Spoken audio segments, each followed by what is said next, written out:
Hello, this is Vani Ramesh from Chennai. இன்னைக்கு நம்ம பார்க்க இருக்கிற கான்செப்ட் hyphenated plural. Hyphenated pluralனா இந்த மாதிரி words brother in law, sister in law இது மாதிரி வேர்ட்ஸ். இதுக்கு ரூல் என்னன்னா add s to the principal or most significant word. கொடுத்திருக்க அந்த வேர்ட்ல முக்கியமான வார்த்தை எதுவோ அதுக்கு தான் நீங்க s ஆட் பண்ணணும். இப்போ இங்க brother தான் முக்கியமான noun form. So இதுக்கு தான் நீங்க s ஆட் பண்ணணும். brother in law will change into brothers-in-law, sister-in-law, sisters-in-law னு மாறும். ஒருவேளை நீங்கள் லா பக்கத்தில் எஸ் போட்டிங்கன்னா அது தப்பு. ஆப்ஷனில் லா பக்கத்தில் எஸ் கொடுத்துருந்தாங்கன்னா அது சூஸ் பண்ணக்கூடாது. இப்படி தான் நீங்கள் ரூலை பேஸ் பண்ணி சூஸ் பண்ணணும். இது ஒன்று. நெக்ஸ்ட்டு சில காம்பவுண்ட் வேர்ட்ஸ் நவுன் ப்ளஸ் ப்ரிப்போசிஷனோட வரும். நவுன் ப்ளஸ் ப்ரிப்போசிஷனோட வரும். அதில் நவுன் ஃபார்முக்கு தான் நீங்கள் எஸ் ஆட் பண்ணணும். ஃபார் எக்ஸாம்பிள் பாசர் பைங்கிற வார்த்தையில் பாசருங்கிறவர் வழிபோக்கர், இவர் தான் நவுன் ஃபார்ம். ஸோ பாசருக்கு தான் நீங்கள் எஸ் போடணும். பாசர்ஸ் பைன்னு மாறும். ஒரு சில காம்பவுண்ட் வேர்ட்ஸ் பார்த்தீங்கன்னா ப்ரொப்போசிஷன் நடுவில் இருக்கும். ஃப்ரண்ட் அண்ட் பேக்கில் ரெண்டு வேர்டு ஜாயின் ஆகிருக்கும், ஐ மீன் கம்பைன் ஆகிருக்கும். அப்படிப்பட்ட வேர்ட் ஃபார்ம்ஸ்க்கு முதல்ல வர வார்த்தைக்கு முக்கியத்துவம் கொடுத்து நீங்கள் எஸ் ஆட் பண்ண வேண்டியிருக்கும். Example cup of tea, cups of டீன்னு மாறும். Man of war, men of வார்னு மாறும். ஏன்னா மேனுடைய ப்ளூரல் ஃபார்ம் மென்னு. ஸோ இந்த மாதிரி இது மாற்றம் பெற்றிருக்கு. ஓகேவா? ஸோ இது ஒரு ஃபார்மெட்.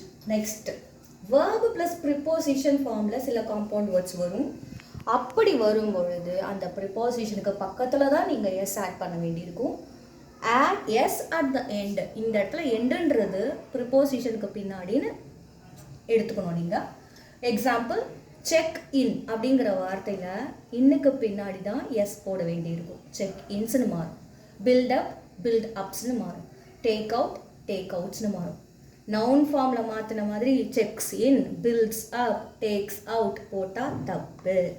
ஸோ நீங்கள் ஃபார்மேட்டை முதல்ல செக் பண்ணுங்கள். அது நவுன் வித் ப்ரிப்போசிஷன் வருதா இல்லை வேர்ப் வித் ப்ரிப்போசிஷன் வருதான்னு கேட்டு அதுக்கேற்ற மாதிரி ரூல் அப்ளை பண்ணி நீங்கள் ஆன்சரை கண்டுபிடிச்சிக்கலாம். That is it for this. அடுத்தது ஜீரோ ப்ளூரல் நவுன்னா என்ன அப்படின்னு பல பேர்த்துக்கு தெரியாது. Zero plural noun is nothing. நீங்கள் ப்ளூரல் ஃபார்மில் சிலது சிங்குலர் ஃபார்மில் என்ன இருக்கோ அப்படியே தான் ப்ளூரல் ஃபார்ம்லேயும் வரும். சேம் தான் எக்ஸிஸ்ட் ஆகும், எந்த வித சேஞ்சுமே இருக்காது. அப்படிப்பட்ட வேர்ட்ஸை தான் வந்துட்டு ஜீரோ ப்ளூரல் நவுன்னு சொல்லும். உங்களுக்கு ப்ரீவியஸ் இயர் டெட் பேப்பரில் அதில் இந்த மாதிரி ஒரு கொஸ்டின் இருந்தது. Which is the zero plural noun among the given ஆப்ஷன்ஸ்னு இப்படி ஒரு கொஸ்டின் கொடுத்துருந்தாங்க. 4 ஆப்ஷன் இருந்தது. சிவிக்ஸ், கீஸ், ஷீப், மென்.